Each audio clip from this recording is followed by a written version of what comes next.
Today's podcast features two separate, unique stories that share a theme: the terrifying things people will do for money. The audio from both of these stories has been pulled from my YouTube channel and has been remastered for today's episode. The links to the original YouTube videos are in the description. The first story you'll hear is called Graphic Content, and it's about a TV show that was extremely popular in Brazil until its secret was revealed. The second story you'll hear is called Inside a Nigerian Death Factory, and it is about the horrible thing that was discovered inside of a warehouse in the middle of a Nigerian forest. But before we get into today's stories, if you're a fan of the strange, dark, and mysterious delivered in story format, then you've come to the right podcast because that's all we do, and we upload twice a week, once on Monday and once on Thursday. So, if that's of interest to you, please offer the 5-star review button a free acupuncture session, but once they're lying down, give them a full-body allergy test. Also, please subscribe to the MrBallen podcast wherever you listen to podcasts so you don't miss any of our weekly uploads. Okay, let's get into our first story called Graphic Content.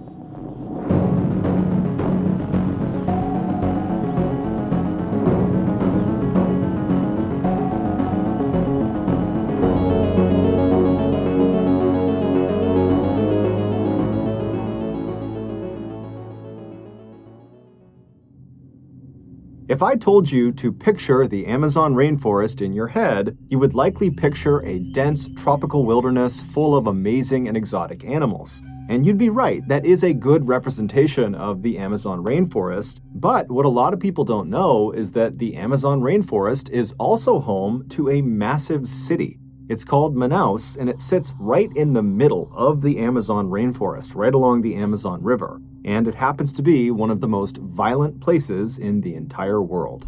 All it takes in Manaus is simply walking down the wrong street or crossing the wrong person, and you can get shot or stabbed in broad daylight, and there's virtually nothing anyone can do to stop it.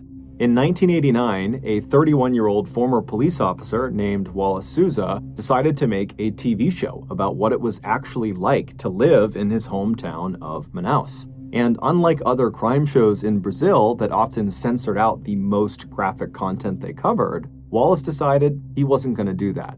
He wanted to expose the harsh reality of life in Manaus, and he felt like the only way to do that was to show everything. And so that year, he launched this show, which he called Canal Livre, which translates roughly to free channel. And true to form, there was no filter on what went on the air. And so this show was shocking. Viewers were given a front row seat to freshly murdered victims that are lying out in the road and slumped over chairs in restaurants and behind steering wheels. And the cameraman would zoom in on their fatal injuries, and they would zoom in on the faces of these people that have just died. Every gratuitous detail, every blood spatter, every grieving family member of the victim who's crying out in pain, all of it was shown on this TV show. And then, in between these very dark and violent segments about gang killings and drug deals gone wrong, Canal Livre also had a much lighter side. They would bring on local artists to talk about what they're working on, to maybe try to sell some of their goods. The show would also focus on down-on-their-luck families that needed help raising some money, and so the show was designed to get people to donate. And then also, for really no reason at all, there was a segment on the show where this puppet character would get into a fight with a man selling bread. It was a totally bizarre and shocking spectacle, and the people of Manaus loved it. And then eventually, the people of Brazil loved it. I mean, this was an extremely popular show. Because Wallace was often on camera on Canal Livre, he became very famous and very recognizable. And so when he would walk around Manaus, people would see him and literally just start clapping and cheering for him. And as he and his show became more and more popular across South America, Wallace decided he didn't just want to report on crime, he wanted to fight crime. So, on air, Wallace began berating the government for not being able to protect its citizens, and he berated the police for not being able to catch the criminals. And then off the air, Wallace campaigned for and was elected to political office in Manaus, where he continued to push hard to reduce crime in the city. And so it wasn't long before Wallace went from just being a relatively well-known TV host to being one of the most beloved and influential and trustworthy people in all of Brazil. However, over the years, there was one strange thing about his show, Canal Livre, that people just couldn't wrap their heads around.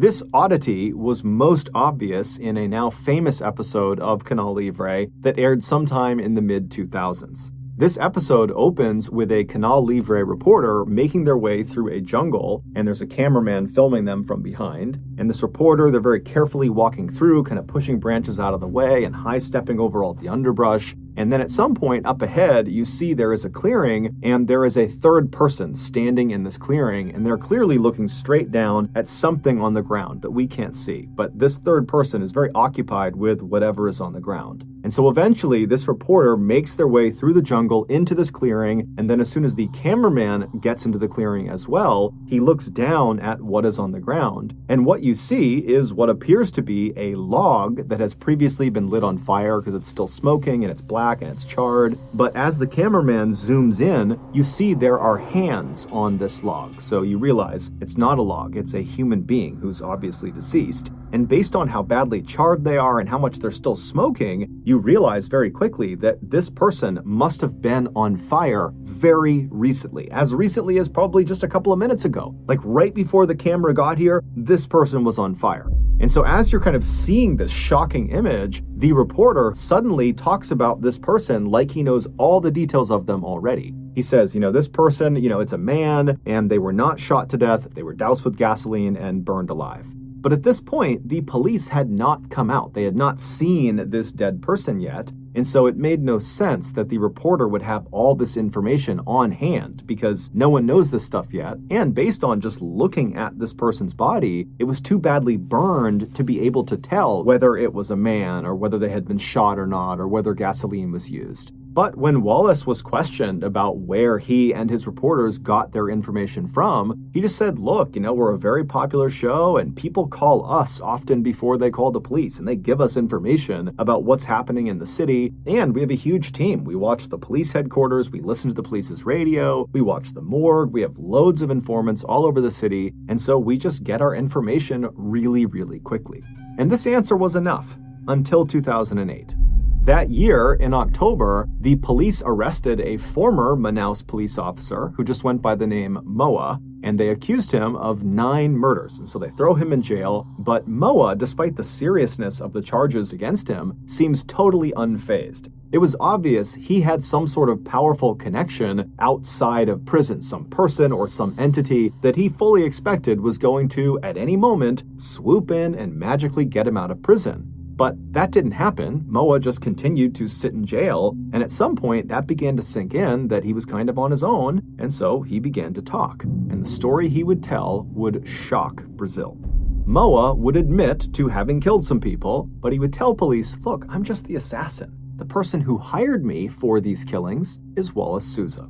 It would turn out Wallace Souza started his show, Canal Livre, with the best of intentions. But when his show became massively popular and it in turn made him, Wallace, also massively popular and powerful, he became corrupt. And at some point after his meteoric rise, he formed this very powerful drug cartel, and then in an effort to bolster his illegal dealings and to boost his show's ratings, he decided to start contracting hitmen like Moa to start taking out rival gang members in Manaus.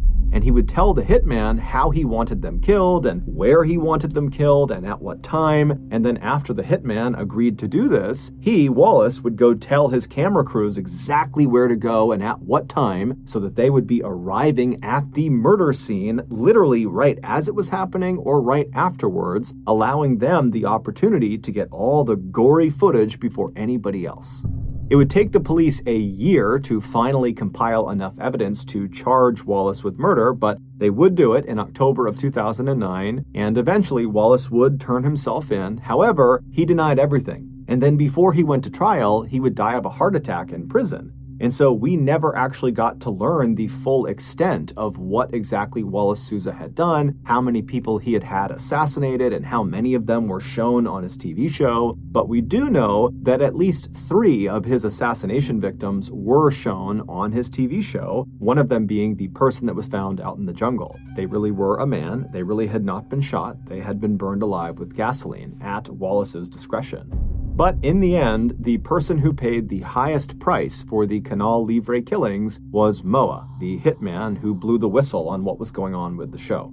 On New Year's Day in 2017, a crime syndicate overran the prison where Moa was being held. Now, they had lots of targets of people they were going there to kill, and one of them was Moa. They were furious with him that he spoke to police and gave up information about the drug trade in Brazil. And so eventually, this angry mob of gangsters made their way over to Moa's cell, and when they found him, he was pressed up against the back of his cell wall, basically as far away from the bars as he possibly could be, and he began pleading for his life, and this horde was not having it. They were only there to kill him. And so they all have machetes and knives, and they're looking at him through the bars, and they say, we're going to come in there, we're going to cut you to pieces. And so then they start banging on the door, they're trying to hack the lock open, and Moa, he can't do anything. All he can do is kind of just keep himself all the way to the back of the cell and hope they don't get in. And eventually, they can't open the door, and they know it. And so they do the next best thing. They reach through the bars with a lighter and they light Moa's mattress on fire.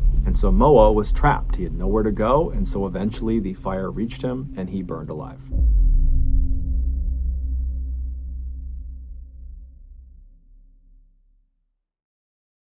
The next and final story of today's episode is called Inside a Nigerian Death Factory.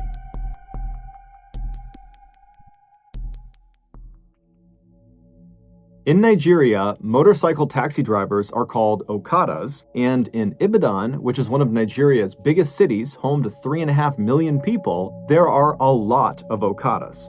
However, despite their massive numbers, these Ibadan Okadas are actually a fairly tight-knit community made up primarily of young men. And so in early 2014, when 2 of these Okadas went missing, the community immediately found out about it and was really concerned. And when the police did not appear to be doing much to actually go out and find these 2 guys, the community of Okadas decided to launch a search of their own. Basically, as they went about their day, driving around the city, dropping fares off, all of these Okadas would be going down side streets and looking in back alleys and checking all over the city for their missing members. But despite their best efforts, they never could find them.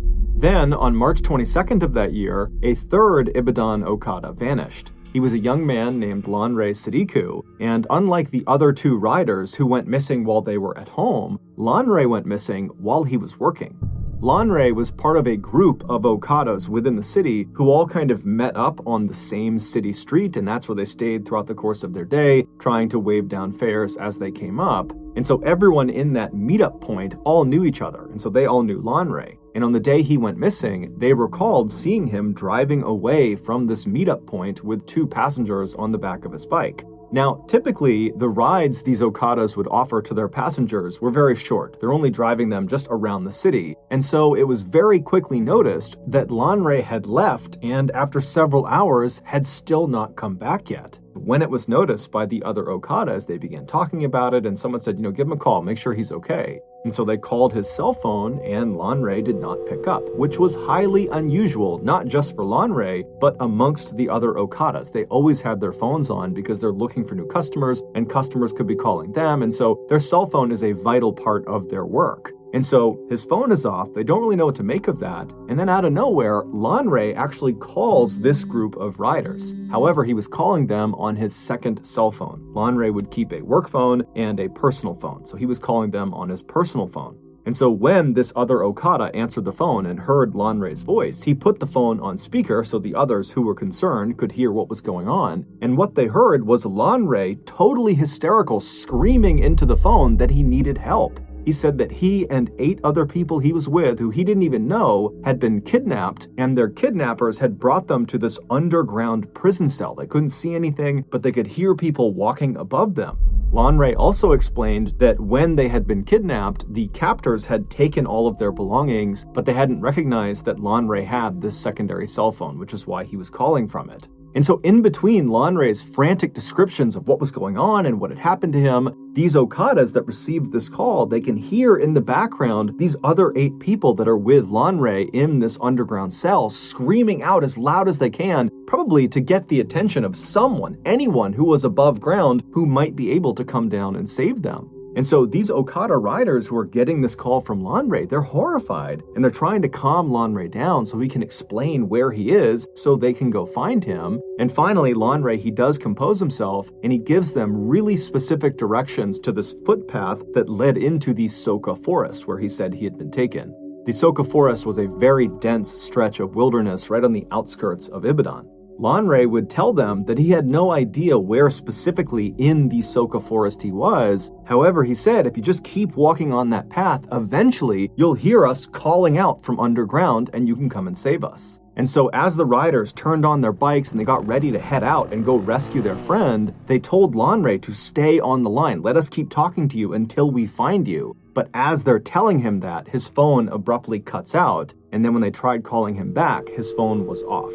About 40 Okadas from Lanre's meetup spot took off together and sped down city streets until they hit this major highway that would take them out of the city. And then once they were out of the city, they went down this other road that brought them right towards the Soka forest. And then as this road put them right up against the tree line on their left side of the Soka forest, they all began looking for the 2 burned out cars that Lanre had said marked the beginning of this footpath they were looking for. And so sure enough, they find these burned out cars, they park all their bikes off on the shoulder of the road, and they quickly realize that this really is a footpath only. There's no way they can get their motorcycles onto the path, not only because the burned out cars are blocking their way, but because the path itself is so overgrown with vegetation. I mean, they can barely see the path, let alone drive something through it. And so the men leave their bikes by the side of the road, and then unarmed, they walk past the burned out cars onto this path, and then because it was so narrow, they had to walk more or less in a single file line into the Soka forest.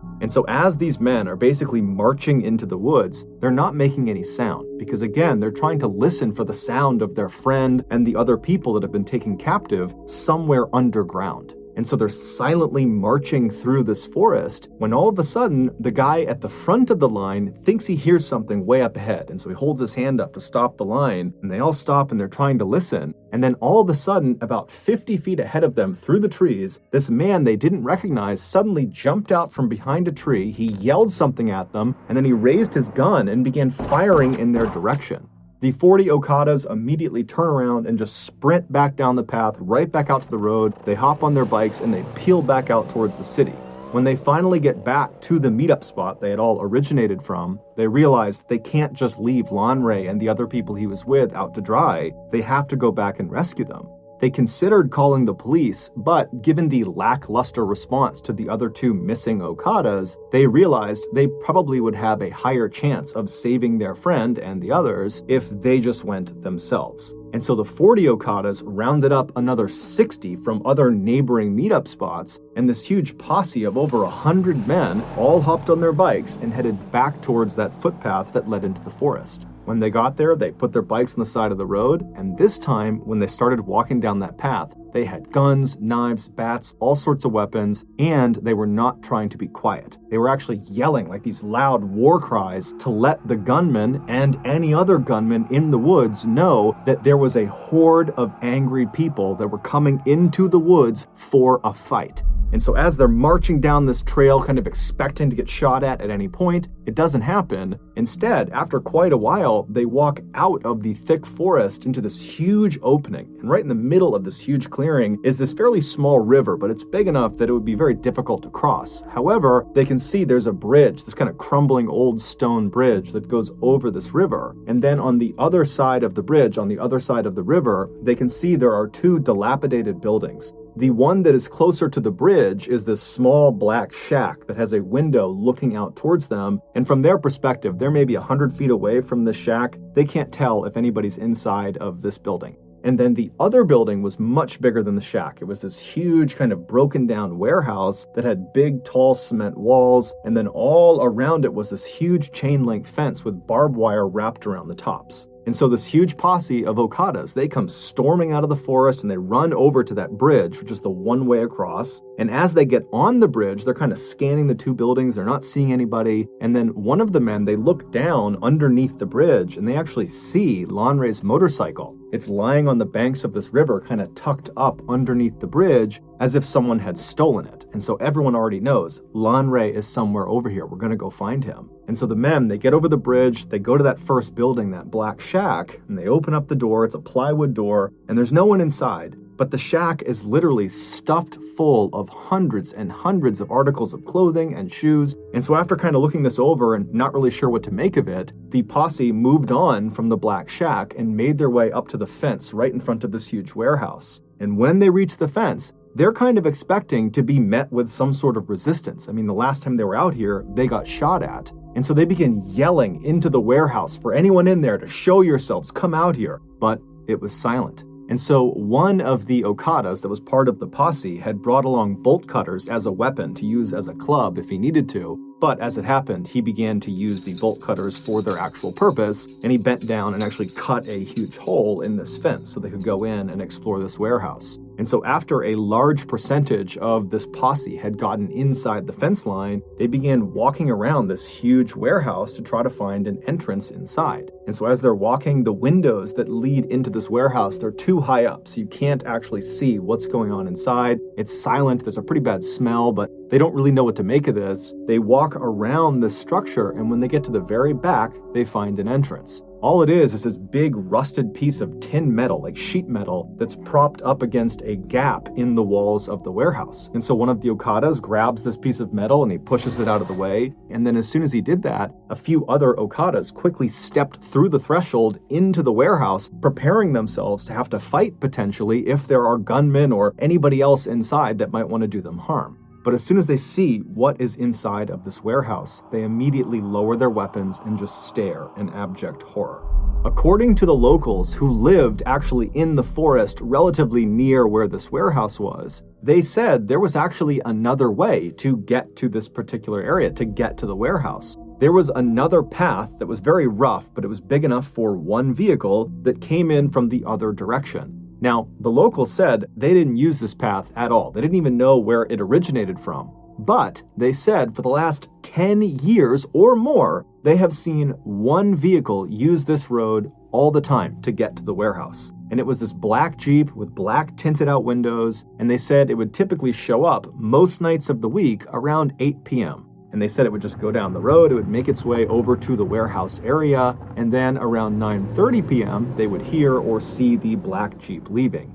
Now, none of the locals knew who was driving this Jeep, although they knew it was a man. That was really all they knew. And they had no idea what this man did when he got over near the warehouse. However, for the last 10 years, every time this guy was over near the warehouse from 8 to 9:30 at night, they would typically hear screams coming from that part of the woods, coming from the warehouse. And when the locals brought their concerns to police, the police just kind of blew it off and didn't do anything about it and actually told the people, don't worry about it. And so over the years, the locals had kind of just accepted that this man in his black Jeep and the screams coming from this warehouse were just a part of life. And so no one even reported it anymore. Had the police followed up on the locals' concerns about this Jeep and the screams, they would have discovered that that warehouse was actually a storage facility for a very in-demand and very illegal product. And that man who drove that black Jeep, he would take this illegal product and he would bring it back with him in batches and he would sell it on the black market. When this posse of 100+ Okadas pulled that metal door aside and they stepped into the warehouse, they were not met with any resistance. Anyone that had been there, any other gunmen or guards or anything like that, they had fled when they heard the sound of this massive posse whooping and yelling on their way in. And so as these Okadas are standing inside of this structure surveying what's in front of them, the first thing they noticed is right in the middle of this structure on the ground is this cement slab. It's about 4 feet by 4 feet, and one corner of this slab was elevated slightly by some rocks that had been placed under it, kind of propping it up, pitching it on an angle. And then just off of the side of the lowest point of the slab was this wooden bowl that had dark stains inside of it that was positioned in such a way that if you put water on the slab, the water would drain off of that corner directly into this bowl. Basically, it was there to catch any runoff from whatever was happening on this slab. Around this cement slab, all over the dirt floor, were bones, some with meat on them. And then beyond the bones and beyond the slab, all around the perimeter of the inside of this building were extremely malnourished, catatonic people chained up to the walls. These people were the highly in-demand, highly illegal product. More specifically, their body parts were the product. In Nigeria, a stunning number of people believe that certain magic potions and charms will grant you wealth and success, and in some cases, infinite life. But the catch is, the herbalists who will perform the magical rituals and give these potions and charms to people that pay for them, they often require human body parts for them to work. And so human body part factories, like this warehouse in Soka Forest, were established in order to meet the high demand of people that needed these parts. And so the way it's believed it worked at the Soka Forest warehouse was the man in the black Jeep. He would get orders from people that wanted specific body parts for their magical potions and charms and whatever else they needed, and he would make a list of those parts, and then at 8 p.m. he would show up at the warehouse and he would communicate with the people that worked at that warehouse, and they would determine out of all the captives they had, who had the parts they needed, and then after figuring out which captives were going to be used that night, they would go into the main section of the warehouse, and one by one, they would unchain these people, they would drag them to the center of the room, and in full view of all the other captives, they would put them on the slab, known as the slaughtering slab, and they would hack off the required body parts, and they would bag them up, put them in coolers, and then the man with the black Jeep, he would take those parts and he would leave, and then the person who's just been butchered, if they were still alive and might have a chance of surviving, they'd just be brought back to the wall and chained up again. If they did not have a good chance of survival, then they'd be brought to the very back of the warehouse in the back rooms where they would be discarded. Now, the means of execution varied, but in the back rooms of this warehouse, they found a makeshift guillotine, which cuts off people's heads, and they also found a large crocodile that was chained up. And so it's likely that those were at least two of the methods used to discard of the people they could no longer harvest organs from.